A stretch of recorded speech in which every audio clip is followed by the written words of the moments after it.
Bonjour, on se retrouve déjà pour le deuxième volet de nos séquences consacrées à la remise en forme. Grégoire, aujourd'hui on va partir dans le bois, faire quoi exactement? Alors on va faire un entraînement cardiovasculaire, mais avant de partir, il y a 3 consignes super importantes à respecter. C'est le matériel, principalement les chaussures, de vérifier d'avoir des bonnes chaussures. Deuxièmement, bien s'hydrater pendant la journée et avoir mangé quelque chose plus ou moins 3 heures avant l'effort. Merci Grégoire, on est parti, on va se mettre en route.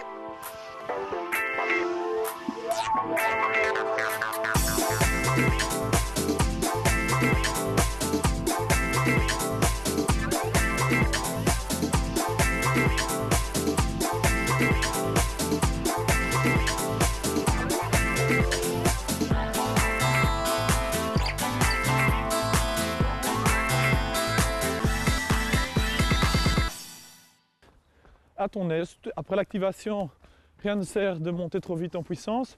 Donc on va essayer de faire grimper les pulsations cardiaques calmement. Donc vérification des pulsations cardiaques.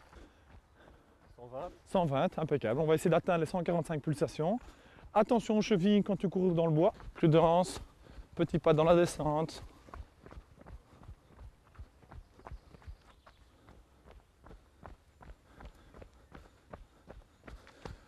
Alors Nicolas, je t'ai proposé de venir dans la forêt pour notre premier entraînement pour 2 raisons importantes. La première, c'est que le sol est moins dur qu'à l'extérieur, qu'en ville, sur du béton. Et la deuxième raison, c'est que c'est bien plus agréable pour venir courir pour un peu tous les jours. On découvre du paysage et donc c'est bien plus sympa. On est parti pour la suite? Ok, c'est parti!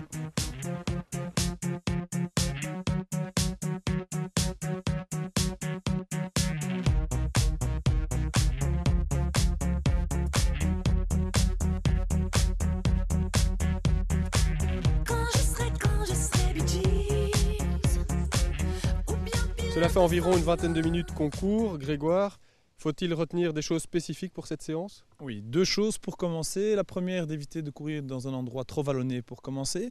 Et ensuite, bien contrôler les pulsations durant tout l'entraînement, plus ou moins 145 pulses pour commencer. Alors combien de minutes faut-il courir? Alors moi, ce que je propose ici, c'est de commencer entre 10 et 30 minutes, 2 fois par semaine, toujours sous réserve de contrôler les fréquences cardiaques à 145 pulses. On avance les genoux et la hanche en gardant le dos droit. On expire, on maintient la position plus ou moins 20 secondes. Tous les sportifs confirmés vous le diront, chaque entraînement doit se terminer par des étirements. Indispensable pour éviter les courbatures et pour mieux récupérer. Le principe est simple, tenir une position à la limite de la douleur sans forcer et sans à-coups, au minimum 20 secondes en expirant profondément. Idéalement, on étire tous les muscles qui ont travaillé précédemment. I'm feeling glad I got sunshine in a bag